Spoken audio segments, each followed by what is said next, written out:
बिस्मिल्लाहिर्रहमानिर्रहीम। स्टूडेंट्स, आज हम थ्योरम 9.4 डिस्कस करेंगे। थ्योरम 9.4 की हमारे पास स्टेटमेंट है, if two chords of a circle are congruents then they will be equal distance from the centres. अब यहाँ पे स्टेटमेंट में ये कह रहे हैं हमारे पास एक सर्कल है जिसके दो कॉर्ड्स हैं और दोनों कार्ड्स आपस में हमारे पास क्या आ रहे हैं, इक्वल हैं। तो इसमें हमारे पास दो चीज़ें गिवन है, एक हमारे पास सर्कल गिवन है, फिर उसके दो इक्वल कार्ड्स गिवन है।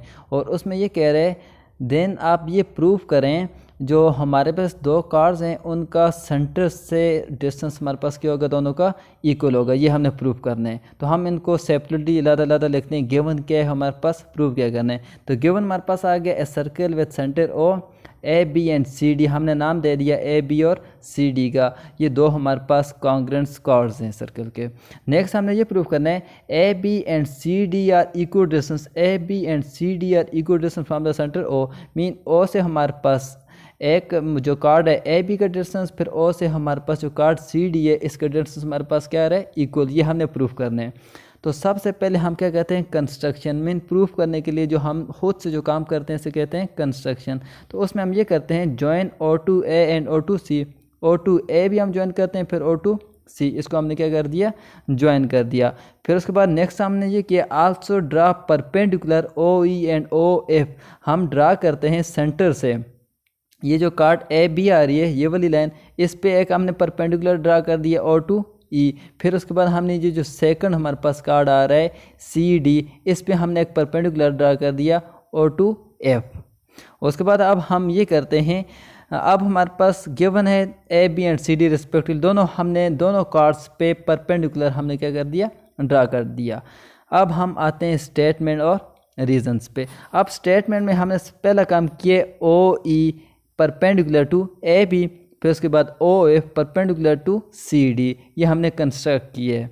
अब A E congruent to E B, A E congruent to E B, क्योंकि यहाँ पे देखें A E congruent to E B and C F congruent to हमारे पास आ रहा है डी एफ। ये इसलिए आ रहा है, हमने लास्ट थ्योरम 9.3 में हमने स्टडी किया, जब हम सेंटर से किसी कार्ड पे परपेंडिकुलर ड्रा करें तो वो हमारे पास उस कार्ड को टू इक्वल लेंथ में डिवाइड कर देते हैं। तो यहाँ पे देखें ए ई और E B, A to E and E to B हमारे पास जो डिस्टेंस होगा इक्वल होगा। सिमिलरली सेकंड कार्ड पे C to F and F to D हमारे पास क्या होगा, इक्वल होगा। ये हमने थ्योरम 9.3 में ये ऑलरेडी प्रूफ किया है।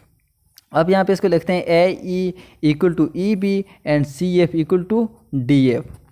अब हमारे पास यहाँ पे अब A B and C D, A B हमारे पास जो कार्ड है और सी डी जो हमारे पास कार्ड है, ये दोनों आपस में इक्वल हैं। ये हमारे पास स्टेटमेंट में गिवन है। अब यहाँ पे हम देख सकते हैं ए बी की वैल्यू, ए बी हमारे पास किसकी इक्वल होगा, A to E to B. Mean हम ए बी जो हमारे पास टोटल कंप्लीट कार्ड है इसका डिस्टेंस ए से लेकर ई तक, फिर ई से लेकर बी तक होगा। तो हम लिखते हैं A E plus E B. इसी तरह जो सी डी हमारे पास कार्ड है सी डी, तो इसका डिस्टेंस हमारे पास होगा C to F, F to D. हम लिख सकते हैं C F plus F D, तो उसकी जगह हमने ये वैल्यूज लिख ली।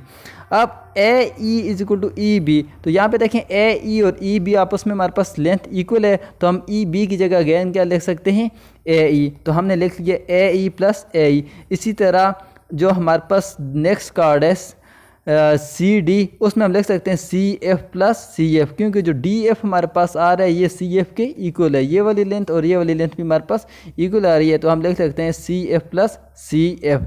तो ये हमारे पास हो जाएगा 2 time A E plus equal to 2 time C F, और ये 2 दोनों साइड से कैंसिल होकर हमारे पास आ जाएगा A E equal to C F, और इसको हमने क्वेश्चन नंबर 1 का नाम दे दिया। अब उसके बाद हम आते हैं ट्रायंगल ओ ए ओ ई। ये हमारे पास देखें एक ट्रायंगल ये बन रही है, दूसरी ट्रायंगल ये बन रही है। एक ट्रायंगल हमारे पास ए ओ ई, दूसरी ट्रायंगल बन रही है हमारे पास सी ओ एफ। तो हम इन दो ट्रायंगल को आपस में कंपेयर करते हैं। अब इन ट्रायंगल की साइड ओ ए हमारे पास आ रही है ओ टू ए और दूसरी ओ टू सी, ये दोनों हमारे पास इक्वल होंगी, क्योंकि ये देखें सर्कल का रेडियस है, तो रेडियस हमारे पास ऑलवेज क्या होता है, इक्वल होता है। ये हमारे पास आ गया रेडियस ऑफ सर्कल। नेक्स्ट हमारे पास आ रहा है A E congruent to C, A E congruent to C F, A E congruent to C F, ये हमारे पास भी आपस में इक्वल है क्योंकि ये दोनों मिड पॉइंट से हमारे पास ई एंड एफ दोनों कार्ड्स के ये हमारे पास भी आपस में इक्वल आ रहे हैं। अब हमारे पास जो एंगल आ रहा है, एंगल यहाँ पे देखें, एंगल ई पॉइंट पे जो एंगल बन रहा है एक ट्रायंगल का, दूसरा एफ पॉइंट पे जो एंगल बन रहा है, ये एंगल भी हमारे पास राइट एंगल है, तो ये भी आपस में इक्वल आ रहे हैं। तो अब हमारे पास हाइपोटेन्यूज साइड्स पोस्टुलेट से ये प्रूफ होता है ये दोनों ट्रायंगल एक दूसरे के इक्वल हैं। अगर ये दोनों ट्रायंगल एक दूसरे के इक्वल हैं, इट्स मीन इन दोनों ट्रायंगल की तमाम करस्पॉन्डिंग साइड्स भी आपस में इक्वल होगी। तो इसलिए ये हमारे पास होगा ओ ई कांग्रेंट टू ओ एफ, ओ ई कांग्रेंट टू ओ एफ, ओ से लेकर ई का डिस्टेंस और ओ से लेकर एफ का डिस्टेंस ये हमारे पास क्या होगा, इक्वल होगा, क्योंकि ये हमारे पास जो ट्रायंगल्स आ रही है ये आपस में इक्वल है, तो इनकी ये वाली साइड्स भी आपस में इक्वल होंगी। तो यही हमने प्रूफ करना था। मीन हमारे पास अगर दो कार्ड्स आपस में लेंथ में इक्वल हैं और सेंटर से उनका डिस्टेंस आपस में क्या होगा, इक्वल होगा। तो ये हमने प्रूफ कर दिया O F equal to O E. तो हमने ये सेंटर से कार्ड्स का डिस्टेंस दोनों का इक्वल प्रूफ करना था। ये हमारे पास थ्योरम प्रूफ हो गया।